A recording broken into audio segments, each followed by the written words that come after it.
Today we learn practical Western bridge. Okay, this is Western bridge, not guitar.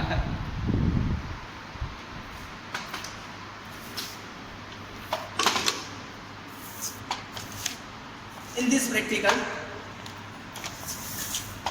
we need this Western bridge set, one battery. In this practical, we again find unknown resistance. Okay. Second method to find unknown resistance name is Western bridge.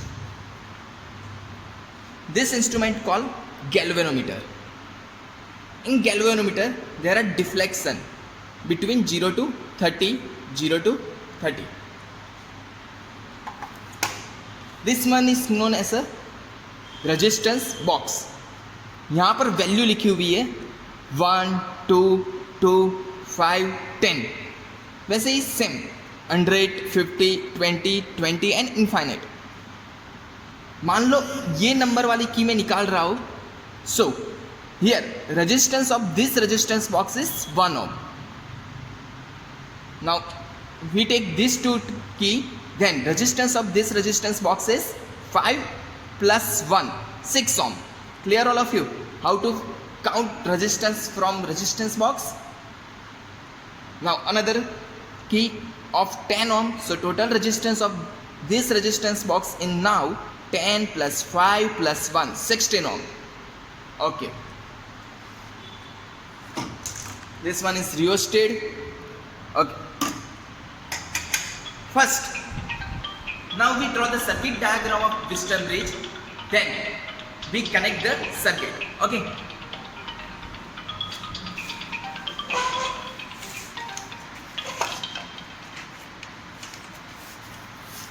Now we draw circuit diagram.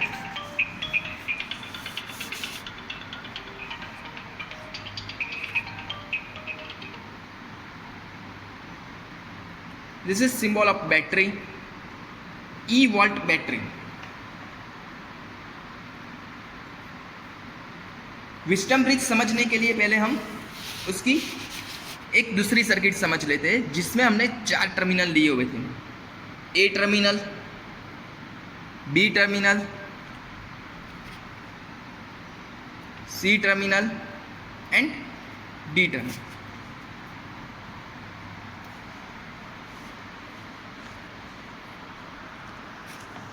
यहाँ पर हमने 4 terminal लिए हुए A, B, C and D. Okay. A और B के बीच में हमने लगा दिया जिसका हमें रेजिस्टेंस फाइंड आउट करना है, वो RX is equal to R1. B और सी जो टर्मिनल हमने लिए हुए एज्यूम किए हुए उसके बीच में मैं कनेक्ट कर देता हूँ कोई नॉन रेजिस्टेंस R2. अभी नॉन रेजिस्टेंस, अभी हमने देखा नॉन रेजिस्टेंस क्या होता है. रेजिस्टेंस बॉक्स में से हम रेजिस्टेंस की वैल्यू नोन कर सकते हैं. सो यहाँ पर R2 की जगह पर हमने RB कनेक्ट किया, रेजिस्टेंस बॉक्स. ए और डी जो टर्मिनल है उसके बीच में मैं रेजिस्टेंस लगा देता हूँ R3 जो नॉन होना चाहिए. ए और डी के बीच में नॉन रेजिस्टेंस R3 लगाया. सो नॉन रेजिस्टेंस का मतलब यहाँ भी हमें RB लगाना पड़ेगा, रेजिस्टेंस बॉक्स. वैसे सी और डी जो टर्मिनल हमने एज्यूम किए वहाँ भी non resistance R4.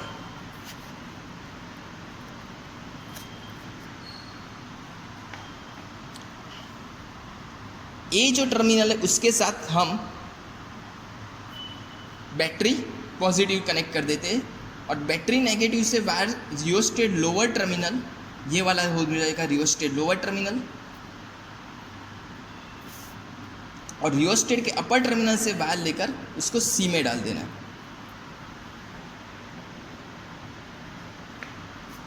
This one is rheostat. Okay. Now connect the galvanometer between B and D. So ये B terminal and D terminal के बीच में हमें यहाँ पर गैल्वेनोमीटर लगाना है. This is symbol of galvanometer. This one is circuit diagram of Wheatstone bridge. अभी इसकी वर्किंग समझ लेते हैं। यहाँ पर क्या हो रहा है, मान लो E वोल्ट की बैटरी में से I करंट निकल रहा है यहाँ पर। Now I current divide here in two part. I current divide here in two part. मान लो R1 में से जो जा रहा है वो I1 है, और यहाँ से जो जा रहा है वो हो जाएगा I minus I1। Clear all of you? R1 में से जो जा रहा है वो I1 एंड R3 में से जो जा रहा है वो हो जाएगा I माइनस I1। यहाँ पर 3 केस हो सकते हैं। फर्स्ट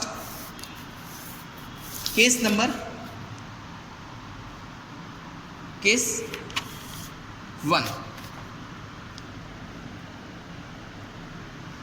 I1 ग्रेटर देन, ये जो I माइनस I1 हमने लिखा हुआ है उसको बोल देते हैं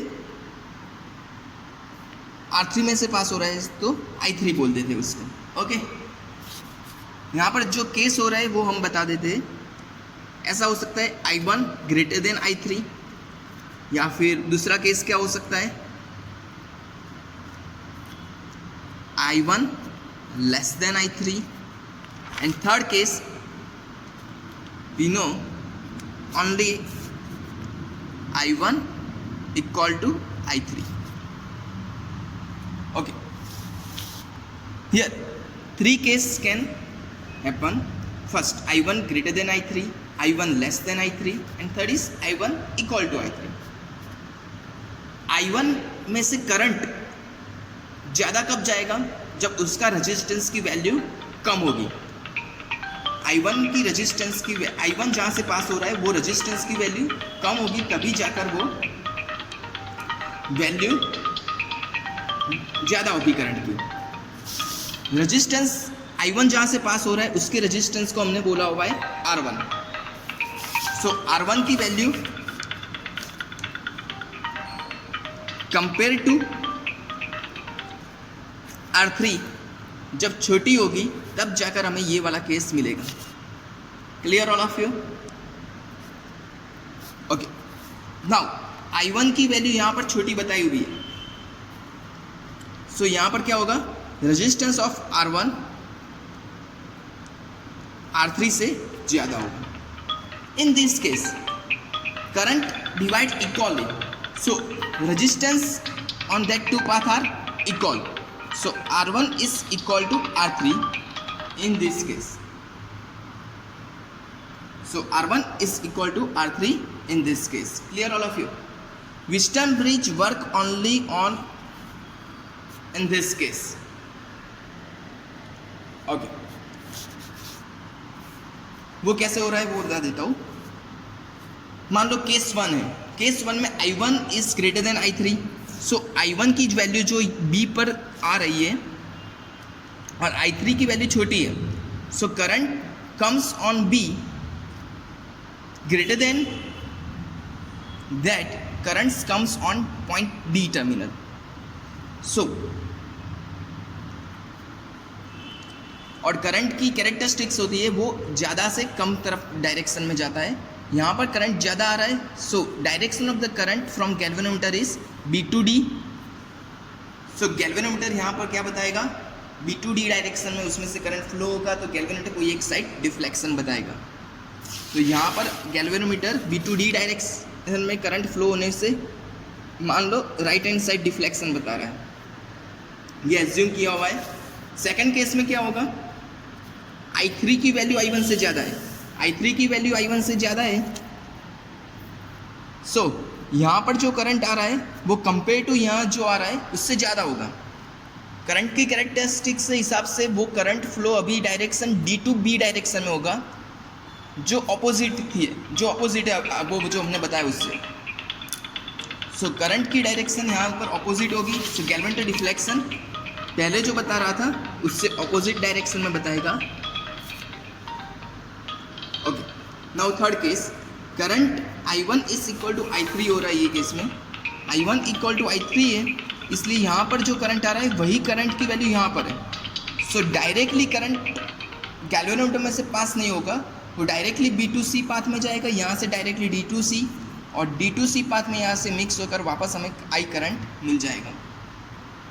So in this case, last case, when I1 is equal to I3, no current flow from the galvanometer.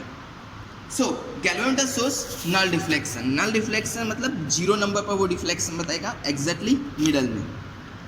And Wheatstone bridge work only on this case, case number 3. Okay.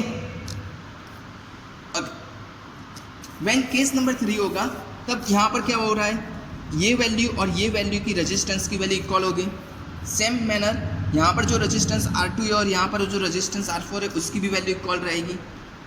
So in the Wheatstone bridge we can say R1 divided by R2 is equal to R3 divided by R4. Clear all of you? Here R1 is the unknown resistance. R1 is the unknown resistance. So R1 की जगह पर जो हमें resistance की value find out करनी है वो लिख देते Rx.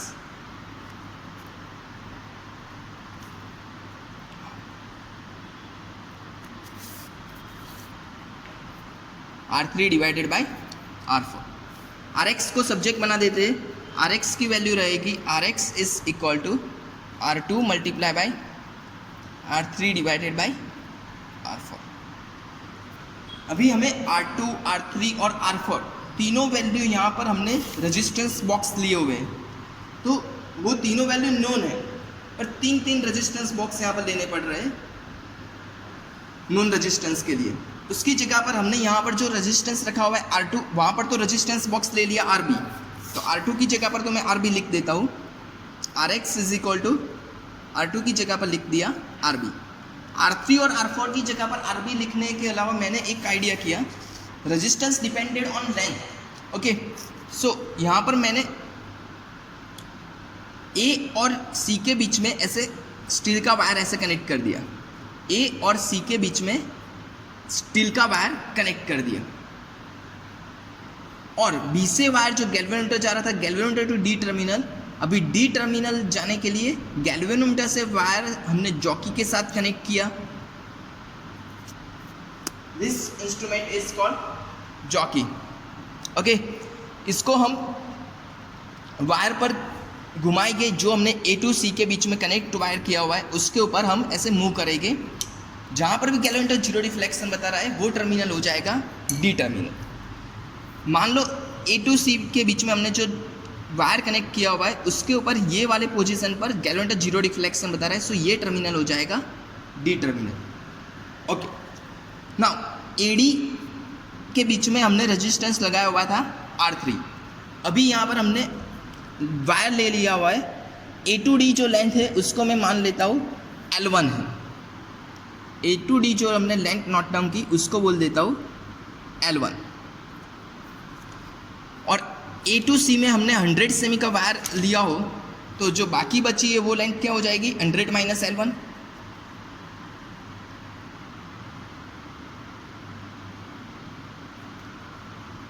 जो हमने पूरी वायर की लेंथ 100 सेमी ली हुई हो, सो C to D जो लेंथ हो जाएगी वो हो जाएगी 100 माइनस L1. नाउ रेजिस्टेंस की जो वैल्यू है, नाउ रेजिस्टेंस की value directly proportional to L due to this equation R is equal to rho L divided by A. Clear? तो रेजिस्टेंस की वैल्यू यहाँ पर लेंथ के डायरेक्टली प्रोपोर्शनल में R3 जहाँ पर रेजिस्टेंस था वहाँ पर लेंथ हमने कितनी ली हुई है L1, so R3 proportional to L1. तो जहाँ पर R3 लिखा हुआ है वहाँ पर R3 प्रोपोर्शनल टू L1 के हिसाब से R3 की जगह पर हम L1 लिख देते हैं. वैसे R4 प्रोपोर्शनल टू R4 जो रेजिस्टेंस है उसकी जगह पर लेंथ आ रही है 100 minus L1, so R4 proportional to 100 minus L1, या फिर उसको लेंथ हम L2 भी बोल सकते हैं, या फिर R4 प्रोपोर्शनल टू L2. मान लो मैं यहाँ पर L2 लिख रहा हूँ, L2 की वैल्यू हो जाएगी 100 minus L1. Clear all of you? So finally equation becomes of unknown resistance in the Wheatstone bridge Rx is equal to RB multiplied by L1 divided by L2. RB L1 divided by L2, where RB is the resistance R2 from the resistance box, L1 length from the terminal A to zero deflection D terminal, okay, and L2. Now we draw actual circuit diagram of the Wheatstone bridge. Okay, to draw the actual circuit diagram of Wheatstone bridge, okay, now we draw actual circuit diagram of the Wheatstone bridge.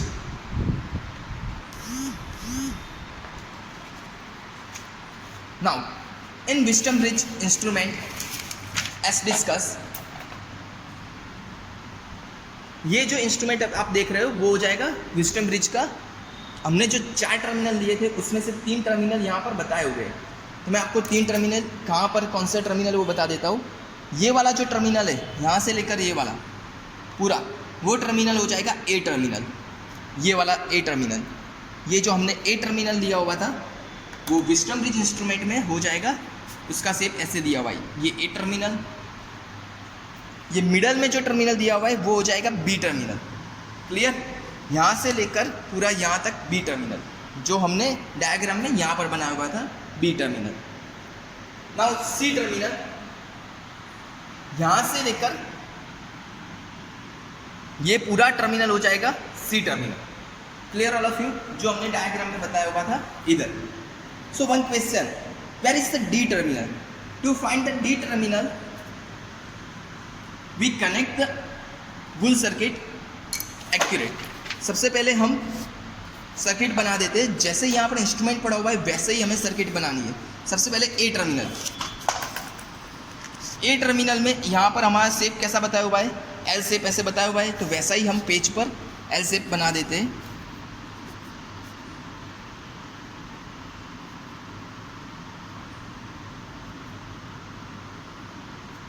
This one is a terminal. A terminal में यहाँ पर wire connect करने के लिए 3 part दिए हुए हैं, 1, 2 and 3।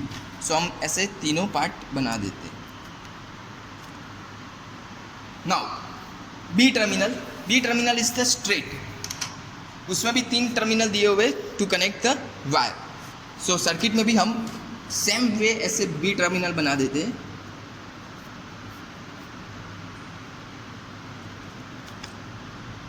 This one is called B terminal. Now C terminal, C terminal is also like a L shape. Okay, this one is C terminal. It's also a L shape.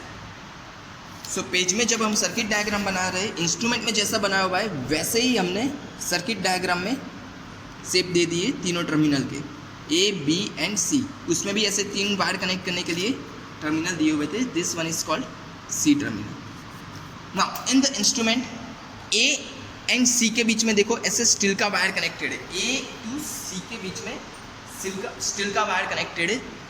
तो in the circuit diagram we also connect the steel wire between A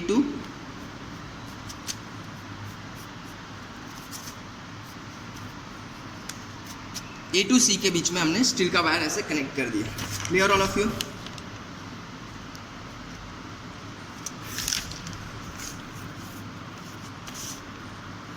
okay, now A और B के बीच में in this circuit देख लो, A terminal and B terminal के बीच में हमें क्या कनेक्ट करना है, जिसका हमें रेजिस्टेंस फाइंड आउट करना है, वो अननोन रेजिस्टेंस Rx कनेक्ट करना है। सो ये वाला जो ए टर्मिनल है और ये बी टर्मिनल, उसके बीच में हमें अननोन रेजिस्टेंस Rx कनेक्ट करना है, जिसकी हमें रेजिस्टेंस की वैल्यू फाइंड आउट करनी है with the help of Wheatstone bridge. तो यहाँ पर हमें जो रेजिस्टेंस फाइंड आउट करना है Rx कनेक्ट कर दिया। नाउ B और C के बीच में हमें कनेक्ट करना था रेजिस्टेंस बॉक्स। सो एस डिस्कस अबव, यहाँ पर जो B टर्मिनल है और C टर्मिनल है उसके बीच में हम रेजिस्टेंस बॉक्स कनेक्ट कर देते हैं। तो B और C के बीच में हमने कनेक्ट कर दिया resistance box. Now Look at this side. From B to connect the galvanometer and galvanometer to jockey. We have to connect wire from B to galvanometer and galvanometer से jockey. From this terminal B, we connect the wire with the galvanometer, and with galvanometer another end connect the wire with jockey. और jockey S discuss above, jockey को हमें ए to C के बीच में move करना है। जहाँ भी गैल्वेनोमीटर जीरो डिफ्लेक्शन बताएगा, मतलब डिस्टेंस ब्रिज की जो कंडीशन है वो फुलफिल होगी, वो टर्मिनल हो जाएगा डी टर्मिनल। तो मान लो ये वाली पोजीशन पर जॉकी जीरो डिफ्लेक्शन, जॉकी रख रहे तब गैल्वेनोमीटर जीरो डिफ्लेक्शन बता रहा है, तो this terminal is known as a D terminal. Clear all of you? Now A to D length is L1 and D to C length is L2। पूरी length 100 हो तो ये लेंथ को L2 is equal to 100 minus L1 भी बोल सकते हैं। Now look at this side. Connect the wire from A terminal to battery positive। So ये वाला जो टर्मिनल है ए टर्मिनल, उसमें से वायर हमें कनेक्ट करना है बैटरी पॉजिटिव। तो ए टर्मिनल में से वायर जा रहा है बैटरी पॉजिटिव। क्लियर? फिर यहाँ पर देखो बैटरी नेगेटिव में से वायर जा रहा है rheostat lower terminal and rheostat upper terminal में से wire C. Same way we connect the wire from battery negative to rheostat lower terminal and rheostat upper terminal to C. This is the perfect circuit diagram of Wheatstone bridge. You have to draw this circuit diagram in your examination of practical. Okay. Now come on observation table.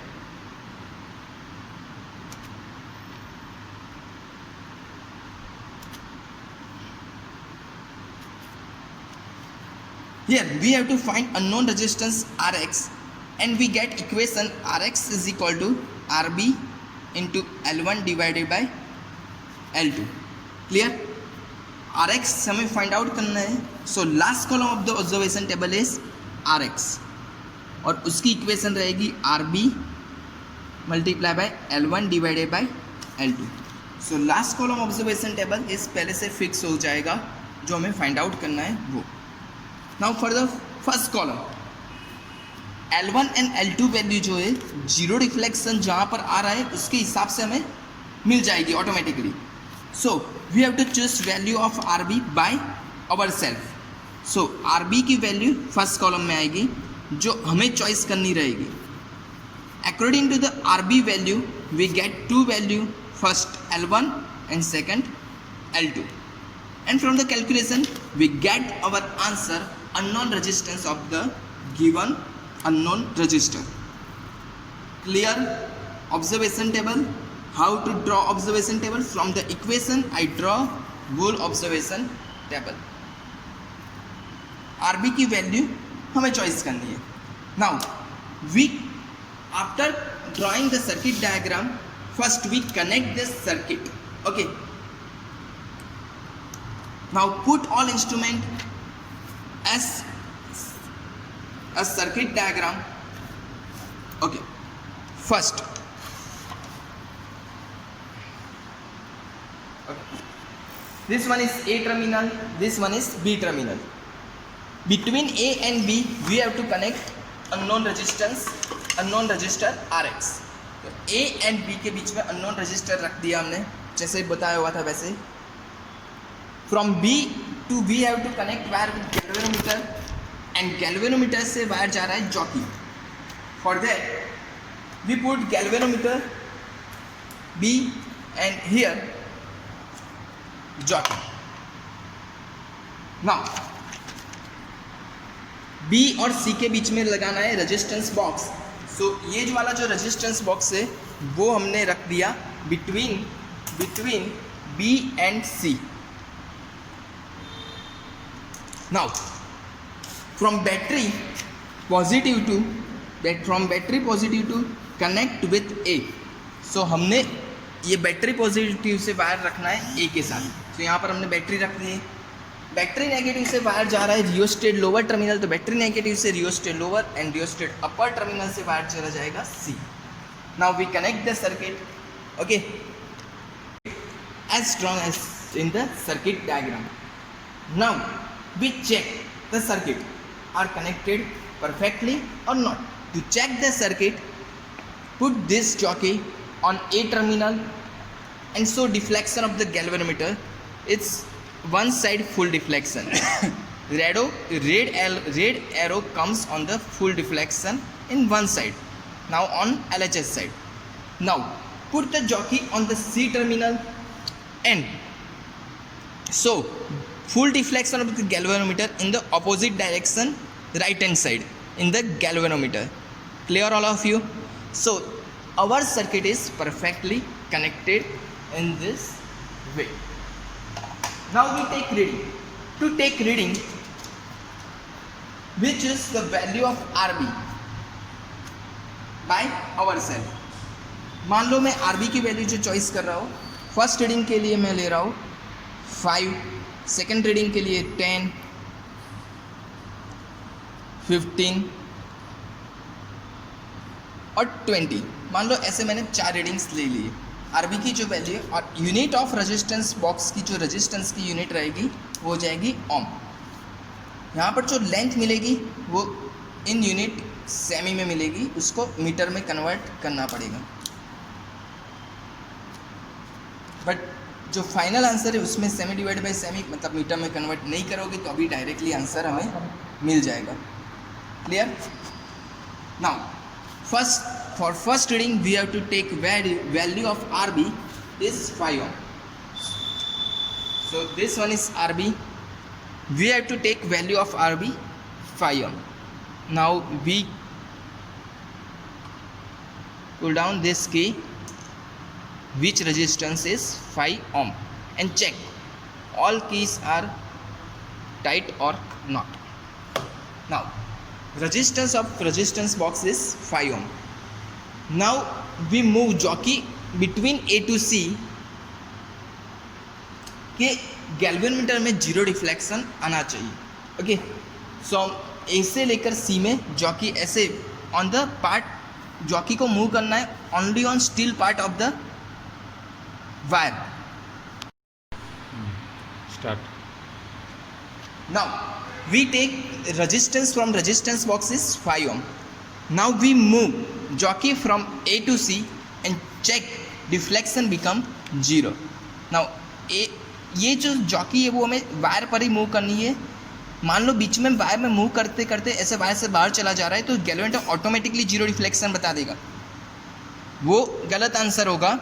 सो हमें wire पर move करते हुए ही zero deflection यहाँ पर लाना है। Okay, सो हमें यहाँ जीरो डिफ्लेक्शन देखना है और जॉकी को ए टू सी में मूव करना है। तो मान लो मैं ए से ऐसे स्टार्ट कर रहा हूँ और डिफ्लेक्शन यहाँ पर देखता जा रहा हूँ। जीरो डिफ्लेक्शन जब भी आएगा वो टर्मिनल हो जाएगी हमारी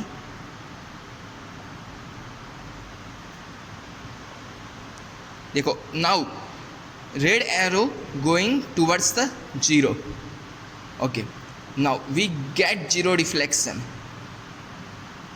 अभी जीरो से आगे चला गया, ये जीरो से पीछे जा रहा है। Now we get exactly zero deflection in the galvanometer. So this terminal is the D terminal. Look at this side, and the length of D terminal is 52.5 semi. 52.5 semi from terminal A. So we note down the answer. Length L1 is 52.5 semi. So length L2 is 100 minus 52.5. 47.5. So length L2 is 47.5 semi. We can note down the length by this way.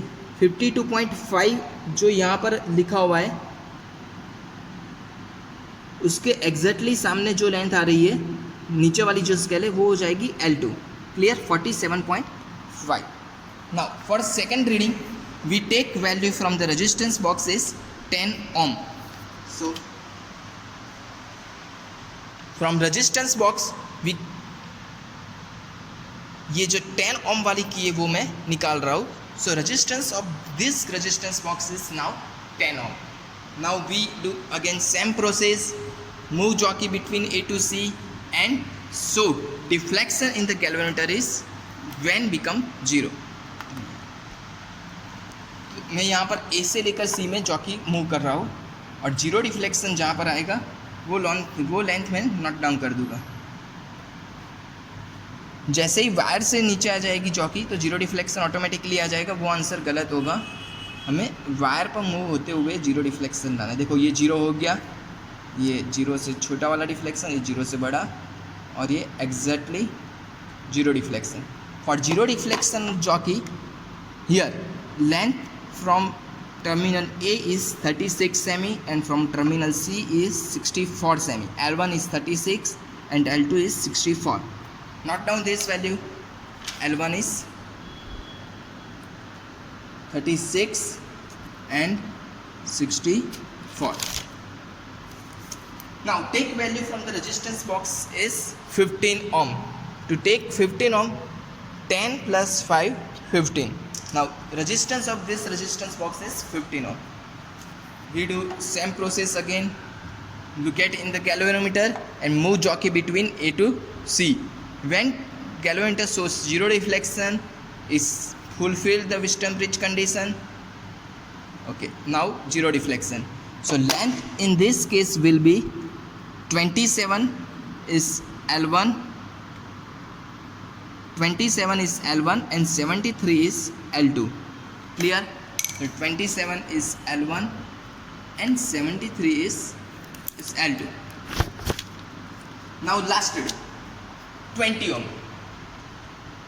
For 20 ohm we connect the 10 ohm and 5 ohm and remove 20 ohm key from this side. Look at here, resistance of this key is 20 ohm. We remove that key from the resistance box. So resistance of resistance box is 20 ohm now case. Readings लेने की process same है. हमें galvanometer में zero deflection देखना है और jockey को between A to C move करना है. देखो जीरो डिफ्लेक्शन आ गया. For zero deflection we get length 21.5 सेमी. 21.5 सेमी from L1. L1 length is 21.5 and L2 is 78.5. Clear? Note down this value, 21.5 and 78.5. Now only we have to do calculation. For calculation we have to put value of RB, L1 and L2. After solving by this equation we get the value of the unknown resistance. यहाँ पर हमें 4 readings लिए हुए हैं. सो हमें 4 unknown resistance मिलेगी पर एक ही चीज़ के 4 हमने रीडिंग लिए हुए हैं. सो जो चारों आंसर आ रहा है ये केस में वो नियर टू सेम आएंगे. एक दूसरे के बहुत नज़दीक या एक जैसे ही आएंगे और वो सबका मीन ले लेंगे. उसके बाद हमें रिजल्ट मिल जाएगा. रिजल्ट में क्या आएगा, हमें जिसका रेजिस्टेंस फाइंड आउट करना था उसका अननोन रेजिस्टेंस का रेजिस्टेंस मिल जाएगा. Magnitude of resistance. Okay, now after this taking reading we only have to do calculation. Now look at this side, calculation of first reading. Rx1 is equal to RB multiplied by L1 divided by L2. After putting all value RB, L1 and L2, RB, L1 and L2, we get answer 5.52 ohm. For second reading, after putting all the value of the second reading, we get answer 5.62 ohm, which is very near to first reading answer. For third reading, for third calculation, we put all the readings of the third and we get answer 5.54, which is also near to the upper answer. And final answer Rx4 is equal to 5.47. To write down the result, we take mean of the all calculation and we get answer 5.53 ohm. So, in result, we can say unknown resistance, magnitude of unknown resistance is 5.53 ohm of this given unknown resistor. Clear all of you? Okay. In this practical of Wheatstone bridge, we find unknown resistor with the help of Wheatstone bridge